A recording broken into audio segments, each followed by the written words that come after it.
Ат, эшек менен канча машина менен жолугуша берди. Биринчи вице-премьер-министр Кубатбек Боронов элдин жашоосу оң болду. Айыл жеринде эшек мингендер азайып, автоунаа мингендер көбөйдү дегени коомчулуктун сынына кабылды. Бороновдун бул сөзү социалдык тармактарда шылдыңга алынып, ийри жетекчинин акылына бара келди дегендер арбын.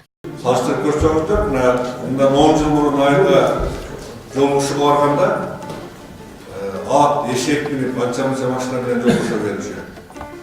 3-4 жылдан бери мен байкап жүрөм, бир ат жок азыр жолугушса. 500 адам чогулса, жок деген 250 машина болот. Жолугушасы менен чогулушуп 4-5 болуп машина менен келбейт. Ар бир үй-бүлө жолса ар бир келген киши өзүнүн машинасы менен жолугушат. Боронов, сен bir клоун экенсиң. Салыштыргычың сынып калса керек. Эшектин баарын Жаңабайдын самсасына кошуп жеп салган эл. Калганын Кытайга сатып жатасыңар. Иштей албагандан кийин кетип эле калгыла да, көрүнгөндү дөөрүбөй. Айтканын эч чындыгы жок. Боронов элдин арзан машиналарына биз жашоону оңдоп атабыз дегени. Өзүлөрү $50,000, $120-150,000 машина айдашат. А карапайым эл карапайым машина айдашат. Уят сыяты жок десе. Ушу өкмөт мүчөлөрдүн деңгээли өтө пас. Элдин жашоо шарты жакшырып жатса эшектин кандай тиешеси бар? Жок эле дегенде ар бир үйдөн 2ден же болбосо үй бүлөсү менен ден соолугун, өмүрүн тобокелге салып, чет жерде иштеп, жашоосун оңдоп жатышат. Илгери ээн талаада эч ким карабаган эшектер азыр азайып кеткени чын. Буга эшек ишкердигинин каттуу жүрүп жатканы себеп экенин Кубатбек Боронов мырзанын кабары жок окшойт деген пикирлер көбөйдү. Ал эми мында эшек минип эмес, аны сатып байыгандар менен эшек терисинен тышкары алардын этинин да дайыны жоголуп жатканы бир топ күмөн жаратып келет.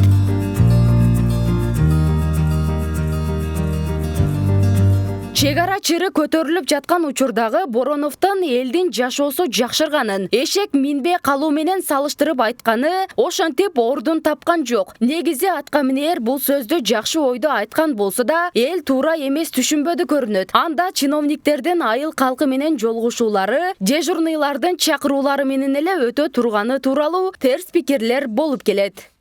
Азыр албетте эки кыр ашып бир коңшу айылдан бир чоң келет экен десе клубка ат эшек минип келбейт. Убактысын карап турат, башка тирчилиги толтурат. Ошондон машина минип келген биринчиден жана элдин өзүнүн укугу. Экинчиден албетте мен деле ойлойм дейм, ошол машинанын бардыгын эмне бүгүнкү бийлик эмгек акыбызды жогорулатып берип, мына киреше булактарыбызды көбөйтүп берип, ошондон албатабы да мына. Биринчи вице-премьер-министр Кубатбек Бороновдун сөзү соц тармактын колдонуучулары тарабынан сынга кабылгандан кийин жарандар арасында кандай кабыл алынгандыгы боюнча сурамжылоо жүргүздүк. Ноокаттан. Жашоо кандай ноокат? Жашоо жакшы. Кыйынчылык жок. Өзүбүз менен өзүбүз. Чоң депутаттар карабайт. Ак үйдөгүлөр али эжесинин карды ток чыңдышы менен иши жоктон болуп иштешип атат. Ондай бизге депутаттардын чоңдордун кереги жок. Өзүбүз багып жүрөбүз, өзүбүз мынтип жыргап жүрөбүз. Ар бир айылда ар ким карапайым эл өзүн багып жашап атат, жакшы элечи. Мисалы эч кандай саясат, мисалы бийликтен жардам күткөн жок. Эч кандай мисалы карапайым эл өзүн өзү багып атат. Эгер ал жагынан алып караганда элдин жашоосу жакшы эле, Кудайга шүгүр эле. Эшектердин ызы чуусу белгилүү эле болуп калды да. Эшектерди союп сатып, анын этинен да териси кымбат болуп, анан эшектерди тим эле мындай репрессия кылып кырып жибербедикпи? Анан эшек жек болсо аксакалдар эмнени минет эле? Жашоо турмушу жакшы деп. Бул деген акмакчылык да. Бул деген ушундай сапатсыз вице-премьер-министр болуп чыкты да. Ошондуктан мен да кече видео кайрылуу жолдодум. Ошол жерден мен премьер-министр мырзадан токтоосуз Кубатбек Бороновдун отставкасын талап кылдым да. Себеби бул эмне деген жооп эми? Бул эмне деген жооп? Эми эшектер эмнеге калбай калды? Элдер аны сатты. Жакырчылыкта жашаган үчүн сатты мынакей. Аны алдап мына элге жегизди, Кытайга сатышты. Ошонун натыйжасында эшек калбай калды.